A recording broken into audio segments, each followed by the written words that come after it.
সম্মানিত দর্শক, আসসালামু আলাইকুম। এখন আমাদের এই আঙ্গুর গাছ কাটিং করার সময় আয়া পড়ছে। যেহেতু জানুয়ারি মাস মোটামুটি 8-10 তারিখ হয়ে গেছে, তো এখন আমাদের এই আঙ্গুর গাছ কাটিং করতে হবে। তো আঙ্গুর গাছ কাটিং করার আগে আমরা যে খাবারগুলো গাছের গোড়ায় দিতে হবে সেই ভিডিও একটা নিয়ে আসছি। আমরা এই আঙ্গুর গাছ কাটিং করার পরে আমরা আর আঙ্গুর গাছে কোনো খাবার দেব না। আমি প্রতিবার যেই নিয়মে করি ঠিক সেই নিয়মে এভাবে করতেছি। আমরা এখন এখানে কিছু খাবার দেব, আপনারা ধৈর্য সহকারে আমার ভিডিওটা দেখেন। দর্শক, এই যে দেখেন আমরা এই গোড়ার থেকে এই মাটিগুলো উঠাইতেছি এবং সেই সাথে যে শিকড়গুলো কেটে আসতেছে। আমরা এখন এই গাছের শিকড় সহ কাটবো।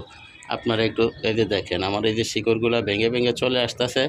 আমি তাছাড়া আরও শিকড় কাটবো। আপনারা একটু ধৈর্য সহকারে দেখেন আমার ভিডিওটা। ভাই কষ্ট হলেও দেখেন, আপনাদের ইনশাআল্লাহ উপকার হবে। এই যে শিকড়গুলো আমি কাটতেছি, দেখেন এই যে এটি আমি কাটি নাই, কিন্তু আমি কাটবো, কিন্তু ভেঙে ভেঙে আসতেছে। কিন্তু হয়তো ভয় পাইবেন যে গাছ তো মারা যাব না, ইনশাআল্লাহ গাছের কোনো ক্ষতি হবে না। আপনারা একটু দেখেন দর্শক, যে নতুন নতুন শিকড়গুলো বের হয়েছে মাটির সাথে ছিঁড়ে ছিঁড়ে আসতেছে। আপনারা এই ধরনের যাদের টপে আঙ্গুর গাছ আছে, আপনারা এই কাজ করলে হয়তো এইভাবে ছিঁড়ে আসতে পারে, কিন্তু আপনারা ভয় পাইবেন না। এখন আঙ্গুর গাছ আমরা যেই শিকড় কাটব এবং সার দেব, তখন আপনার এই শিকড়গুলো আবার পরিপূর্ণ হয়ে যাবে। কিন্তু এখন আমাদের এটা কাটতে হবে। তো আপনারা একটু ধৈর্য সহকারে দেখেন দর্শক। এই যে দেখেন আমি এই যে শিকড়গুলো কাটতেছি, দেখেন আপনারা। এখন আমাদের এভাবে কাটতে হবে। যদি আমরা না কাটি তাহলে গাছ কিন্তু বৃদ্ধি হবে না। গাছ এইভাবে এখন ঘুমিয়ে গেছে। দর্শক দেখেন আমাদের যাদের ছাদ বাগানে, টবে, ড্রামে, বালতিতে যাদের আঙ্গুর গাছ আছে, এখন কিন্তু এই কাজগুলো অবশ্যই করতে হবে। না হলে সামনে আঙ্গুর পাওয়াটা খুবই কষ্ট হয়ে যাবে। এই যে জটলা বাইন্দা রয়েছে শিকড়গুলো, এই জটগুলো আমরা ছাড়াইতে হবে। সেই সাথে বলে রাখি ভাই, আমরা ছাদে ভিডিও করি, অনেক আউট নজ আসে। আমরা যতটুকু পারি ডিলিট করতে চেষ্টা করি, তারপরও মাঝে মাঝে থেকে যায়, সেই জন্য দুঃখিত এবং ক্ষমা প্রার্থী।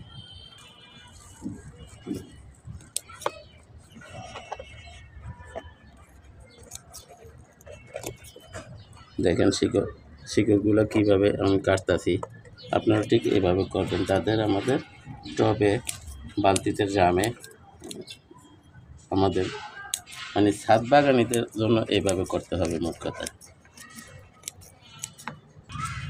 দর্শক দেখেন এই যে শিকড়গুলো আমরা এই চাকুর আগা দিয়ে খুঁচি, কারণ এগুলি আপনার ড্রামে বা বালতিতে মরিয়ে থাকে। এই যে দেখেন, এই যে আপনারা ঠিক এইভাবে করেন, ইনশাআল্লাহ উপকার হবে। দর্শক আপনারা দেখেন আমি চারদিক খুঁচিয়ে পরিষ্কার কইরা দেখেন আপনারা। আর এই দিকটা আর পরিষ্কার করা যাইতেছে না, কারণ এইখানে এই যে আলুর মতো হয়েছে, যে এইখানে এই যে আলুর মতো হয়েছে, এই জায়গাটা পরিষ্কার মানে আর যাইতেছে না। তবে যতটুকু সম্ভব আমি এই শিকড় কাটছি, কারণ কাটার পরে এরকম চারটা দিকে আপনারা এই খুঁচিয়ে নেবেন ভালোভাবে। আপনারা এরকম খুঁচিয়ে নেবেন। দেখেন আপনারা আমি কিভাবে পরিষ্কার করছি। আপনারা যদি একটু চারটা দিক দেখেন আমি কিভাবে একবারে ছোট ছোট করে এই যে কেটে নিয়েছি, দেখেন আপনারা। এই যে দেখেন দর্শক, এই যে দেখেন আমি যে মাটিগুলো উঠেছি, মাটিগুলোর সাথেও শিকড়, এই যে মাটিগুলোর সাথেও শিকড়, এই যে শিকড়। তারপরে দেখেন এই যে বড় বড় জটলাগুলো আমি আলাদা ফালাই দিছি। তো আপনি সহকারে আমার ভিডিওগুলো দেখেন, ইনশাআল্লাহ আপনাদের উপকার হবে। এই যে শিকড়গুলো আমি এইভাবে কাটছি। আপনারা হয়তো ভয় পাইবেন যে গাছ মারা যাবে, জীবনও মারা যাবে না। আপনারা খালি এইভাবে আমার মতো আপনারা করেন, শিকড় কাটেন। কারণ এই যে সামনে আমরা গাছ পুনিং করব, পুনিং করার পরে খাওয়া দেওয়া যাবে না গাছে। তো খাবারগুলো আমি আগে দিয়ে দিতে হবে। তো খাবারগুলো আগে দিয়ে শিকড় বাকড় কেটে তারপরে আমরা দুদিন পর, হয়তো 1 দিন বা 2 দিন পর আমরা গাছ কাটিং করব, আঙ্গুর গাছ কাটিং করব। যেহেতু জানুয়ারি মাস চলে আসছে, তো আমরা এই কাটিং করার জন্য আগে গাছকে খাবার দিয়ে প্রস্তুত করতেছি। আপনারা ঠিক এইভাবে করবেন। দেখেন আমরা এই খুঁচিয়ে কিন্তু 4টা দিক একবারে নরম করে নিতেছি। দর্শক, এই যে আমাদের যে সবজির খোসাগুলো আছে, আমরা আগে এইভাবে কেটে ছোট ছোট করে নেই। দেখেন আপনারা আগে এভাবে ছোট ছোট করে নিতে হবে, নাহলে সব জায়গায় যাইয়া পচবে না। আপনারা একটু ধৈর্য সহকারে আমার এই ভিডিওগুলো দেখেন। এটা হচ্ছে আপনার এই ফুলকপি, পাতাকপি, মটরশুঁটি, মূলা, ডাঁটা, লাল শাক, সব খোসা এখন আমরা এখানে প্রয়োগ করব। আপনারা একটু ধৈর্য সহকারে দেখেন। দর্শক দেখেন, মূলা, ফুলকপি, ধনিয়া পাতার খোসা, টমেটোর অবশিষ্ট অংশগুলা বা যেগুলি একটু নষ্ট হয়ে গেছে, আমরা ঠিক এইভাবে পেঁয়াজের খোসা সহ, পেঁয়াজ পাতা সহ, পেঁয়াজের খোসা সহ আমরা সব এইভাবে দিতেছি। আপনারা একটু দেখেন।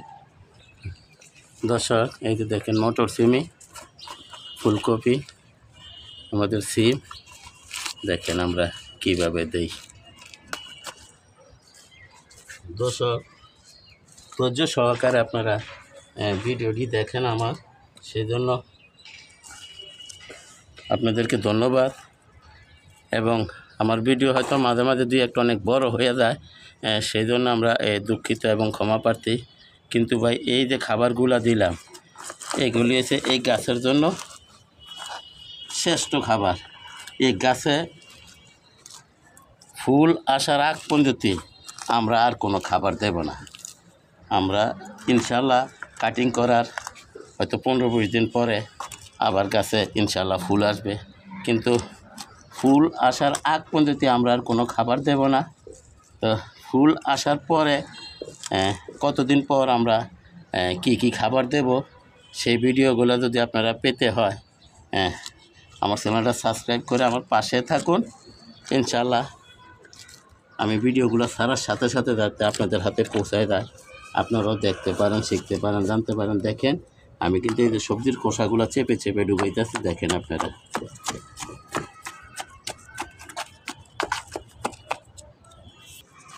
দর্শক, এই যে ফুলকপির যে উপরের পাতাগুলা, সেটা আমি কাইটা ছোটো ছোটো করে উপরে দিছি। ভাই ভিডিও বড় হয়ে যায় বিদায় আমি আপনাদেরকে এভাবে টেনে দেখাইতেছি। যে দেখেন আমি চেপে চেপে দিছি, এখন উপরে মাটি দেব। তো ইনশাল্লাহ সামনে 2-4 দিনের মাঝে আপনারা আঙ্গুর গাছ কাটিংয়ের ভিডিও পাইবেন। এতদিন কাটিং করি নাই, শুধু এই কাজটা বাকি ছিল। আমি কিন্তু প্রতিবার এভাবে করি, কারণ গাছকে আগে খাবার দিয়ে দেই। গাছ যখন খাইয়া 2-4 দিন একটু শক্তি সঞ্চয় করে, তারপর আমি এটা কাটিং করি। দেখেন কত বড় বড় শিকড়গুলো আমি কাটছি, আপনারা ঠিক এভাবে কাটবেন। তো দর্শক দেখেন, আমি যে মাটি উঠেছি, মাটির সাথেও কিন্তু অনেক শিকড় আমি উঠে ফেলাইছি। এইভাবে আপনারা করবেন। আমাদের যাদের ছাদে, টবে, ড্রামে, বালতিতে যাদের আঙ্গুর গাছ আছে, আমরা ঠিক এইভাবে করব। এইভাবে করলে উপকার হবে কি, আমরা এই যে এখন গাছকে কাটিং করব, তো গাছ যে আমাদেরকে ফুল দিবে, ফল দেবে, তো গাছের তো একটা শক্তির প্রয়োজন আছে। তো এই শক্তিটা এখান থেকে সঞ্চয় করবে। আর আমরা কিন্তু গোবর দিতে পারি, পুরাতন শুকনো গোবর, চাপাতি পচা বা আরও বিভিন্ন সারগুলা দিতে পারি। কিন্তু দিলে অতি দ্রুত শিকড়গুলো ছড়াই নেবে, 1 সপ্তাহ পরে শিকড়গুলো ছড়াই নেবে। তাইলে আমাদের সামনে গাছে ফল আসতে দেরি হবে। তা আমরা এটা দেওয়ার উদ্দেশ্য, এটা খুব আস্তে আস্তে পচবে। যেহেতু এখন ঠান্ডার দিন, শীতের দিন, এখন পচতে খুব সময় লাগবে, আস্তে আস্তে পচবে গাছ, আস্তে আস্তে শক্তি সঞ্চয় করবে। এই জন্য আমরা এটা দেওয়ার উদ্দেশ্য। আর যদি আমরা মনে করেন বার্মি কম্পোস্ট, পাতা পচা সার বা এরকম এই ধরনের সারগুলো দেই, তাহলে এই শিকড়গুলো আপনার 1 সপ্তাহের ভিতরে আবার ভরে যাবে। কারণ আমি এটা এরকম দিয়া অনেক প্র্যাকটিস করি। যেহেতু আমার এই গাছটা আপনার দীর্ঘ কমসে কম 6 থেকে 7 বছরের, এটার ভিতরে অনেক আঙ্গুর হয়েছে। যারা আমার ভিডিও দেখেন নাই, কষ্ট করে আমার চ্যানেলটা ঘুরে দেখতে পারেন। অনেক আঙ্গুর হয়েছে ইনশাল্লাহ। এটার ভিতরে আমরা অনেক আঙ্গুর বানরে খাইছে, কয়েকবার বানরে খাইছে। আমরা মনে হয় একবার 1 জুপ্পা পাইছিলাম, 1 ছড়া পাইছিলাম, আর পাই নাই। তো সামনে ইনশাল্লাহ এই আঙ্গুর গাছ কীভাবে কাটিং করবেন, কেমনে কী করবেন, আপনারা সেই ধরনের ভিডিও ইনশাল্লাহ সামনে 2-4 দিনের ভিতর পাবেন। তো দয়া করে আমার চ্যানেলটা সাবস্ক্রাইব করেন এবং বেল আইকনটা বাজাই দেন, আমি যাতে এই ধরনের ভিডিওগুলো ছাড়ার সাথে সাথে আপনাদের হাতে পৌঁছায় যায়, আপনারা দেখতে পারেন, শিখতে পারেন, জানতে পারেন। শুধু তা না ভাই, সেই সাথে আঙ্গুর গাছে ফুল আসার পর, কাটিং করার পর, ফুল আসার পর আমরা কি কি সার দেব সেই ভিডিও আসবে, এবং আঙ্গুর গাছ ডাল থেকে কি কি চারা, কীভাবে চারা করব, কত সহজ পদ্ধতিতে চারা করা যায় সেই ভিডিও ইনশাল্লাহ আপনাদেরকে দেব। সেই জন্য বলছি চ্যানেলটা সাবস্ক্রাইব করে আমার পাশে থাকুন, যাতে আমি ছাড়ার সাথে সাথে ভিডিওগুলো আপনাদের হাতে দিয়ে পৌঁছায়, আপনারা দেখতে পারেন, শিখতে পারেন, জানতে পারেন। তো সবাইকে ধন্যবাদ জানিয়ে আজকের মতো এখানে রাখি। আসসালামু আলাইকুম ওয়া রাহমাতুল্লাহি ওয়া বারাকাতুহু।